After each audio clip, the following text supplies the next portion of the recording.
Checking in on our monthly April wrap-up as well as what's ahead for May. I'm ABC 10 Chief Meteorologist Monica Woods, and we're really in that transition period right now. Here's a look at the April climate wrap-up for Sacramento. The highest temperature that we saw was 85 degrees. Hit that 2 times. The beginning of the month on April 5th and again at the end of the month on the 30th. Now, the lowest overnight low that we saw was 42 degrees. We also hit that early in the month, April 2nd. Rainfall, big winner. In the month, we had 3.46 inches of rain. The rainiest day that we saw was April 21st, and we had about 1.25 inches of rainfall in that 24-hour period. Our temperatures were pretty much right on par for where we should be this time of year, just a little bit above average, but the precipitation was over 2 inches ahead of what we usually get, making April 2026 the 11th rainiest on record. Again, we needed that rain as well. Typically, we see about 50% of our annual precipitation come in December, January, and February. But this rainy season really kind of played around with us quite a bit. We were getting quite worried, especially heading into March, where we were about to wrap up the month with nothing in the rain bucket. And then that last day, we saw 0.14 of an inch of rain. The real big players in the water year so far, November and April, kind of catching us up to where we should be. In fact, we're just slightly under 1 inch behind of what we normally get in the year so far. Snow also kind of fickle this year. It was very difficult for all those folks that wanted to hit that recreation. February happened to be our big month this year. And then we also came in with April. A lot of the ski resorts, unfortunately, at that point in the season are kind of closing up shop. So we didn't get the big gains from some of the recreation from that, but kind of hits and misses here with the snowpack. As far as the late season snowpack that came in and the rain, well, the fire risk was lowered. It delayed that dryness that was growing so quickly in March, and it also brought up the soil moisture, so kind of giving us a little bit of a buffer before we get into some of those flashy fuels that dry out real quickly, especially for the valley with those grass fires that tend to pick up at this point in the season, and it's likely we're going to see that before too long. Snowpack, it was too little too late, tough to build late in the season, and it's pretty quick to melt, especially coming off of some record-setting heat in March. The ground was very warm, the pavement very warm, so even when we did get the snowfall, it did melt pretty quickly on much of the surfaces, and that made for some slightly easier travel. It wasn't necessarily smooth sailing, but again, a little less impactful than what we would see in January, February, or even March. All right, so here's a look at our statewide precipitation numbers. Again, our water year starts on October 1st of one year, goes all the way into the following year, and ends on September 30th. And many places seeing well above average precipitation. We've been talking a lot about the snow drought across the West. This year is kind of an outlier in this. We got a decent amount of precipitation, that being in the form of rain, October and November, and then snow. You just saw February was a pretty good player for us, but overall it was below what we should have in the entire season. But given that rain helped to kind of suppress some of the fire danger that might otherwise grow, our precipitation total is still above average. The biggest deficits that we saw was on the northwest coast. And of course, we always talk about where our biggest reservoirs are holding all that water, and it is in Northern California. But the drought monitor saw some improvements over the rainy season, particularly for Southern California, which was becoming quite a concern, especially in the LA basin. With the rain that we saw early in the season, it eroded almost all drought status. And we now just see slightly abnormally dry conditions in much of Northern California and the Sierra, as well as some moderate drought on the east side of the state. But even that is going to likely come down just a little bit because we've got a chance of more rain in the forecast for the weekend.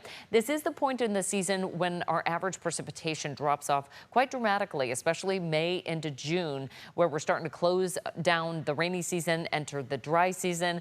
There is a kind of a joke in California. We only have 2 seasons. We don't have 4. It's the wet season and the dry season. And the wet season's behind us. So here we go with our dry season. It also becomes quite warm.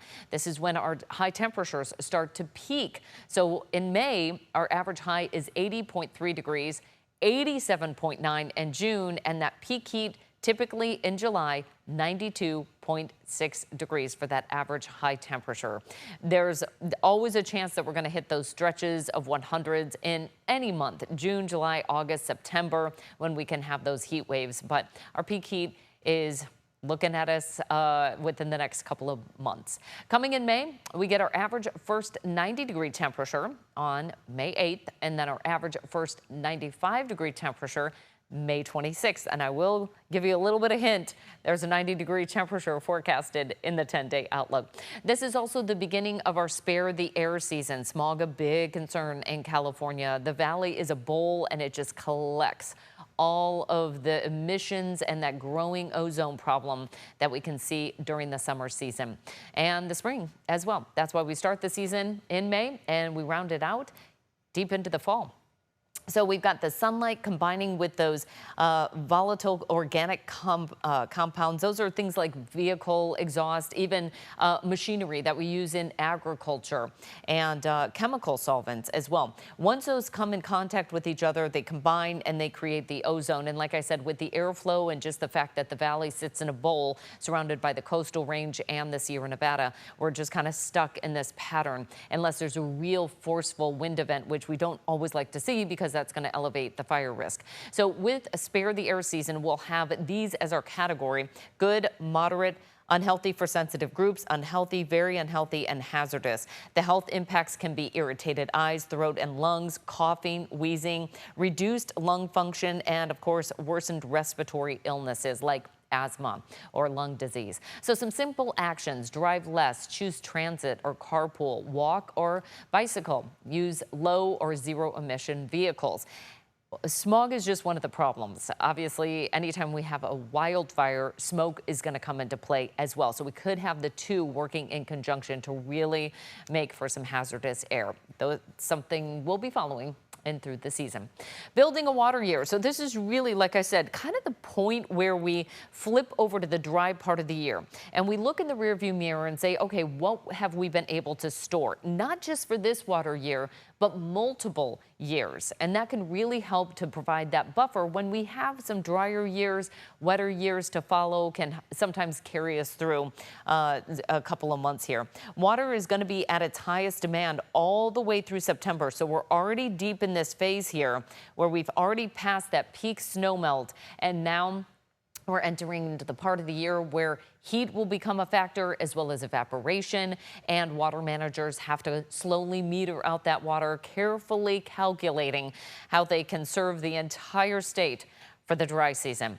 This is where things stand right now, and we're in good shape. We're anywhere from about 90 to 97% full for some of our biggest reservoirs, including Shasta, Oroville, and Trinity. Folsom, a smaller reservoir, but it feeds a lot of the Sacramento population. So we always like to keep account of what that's looking like there. And we're ahead of average as well, but that's because of multiple years that have been pretty favorable, especially for snowpack. That helps to carry that frozen reservoir through the dry summer months. It slowly melts and meters out into our reservoirs. That wasn't necessarily the case this year. We had a really early melt in March, but we got a little bit of a buffer, like I said, in April, coming through with some snow and rain to provide us at least a sigh of relief, because we were looking pretty dry and warm in March, and then April came around with some pretty good numbers there. So all of our Central Sierra reservoirs looking pretty good as well. New Melones, Don Pedro, San Luis, that off-stream